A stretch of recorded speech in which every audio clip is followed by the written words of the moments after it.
పునర్విభజన చట్టంలో 2 రాష్ట్రాలకు ఇస్తామన్న రాయితీలను తక్షణం ఇవ్వాలని కేంద్ర ఆర్థిక శాఖ మంత్రి అరుణ్ జైట్లీని కోరామన్నారు తెలంగాణ ఐటీ శాఖ మంత్రి కేటీఆర్.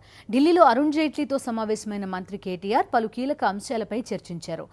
బీఆర్జీఎఫ్ కింద జిల్లాలకు వచ్చే నిధుల్లో 2వ విడత సాయం తెలంగాణకు అందలేదని కేంద్ర మంత్రి దృష్టికి తీసుకెళ్లినట్టు తెలిపారు.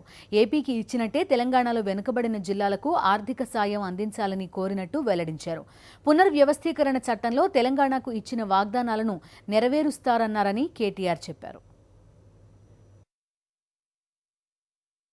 తెలంగాణ రాష్ట్ర ఏర్పాటుకు ప్రాతిపదికనే నీళ్లు, నిధులు, నియామకాల్లో జరిగిన ఉద్దేశపూర్వకమైన వివక్ష, నిర్లక్ష్యం, తద్వారా వచ్చిన వెనుకబాటుతనమే దీనికి ప్రధానమైన ప్రాతిపదిక.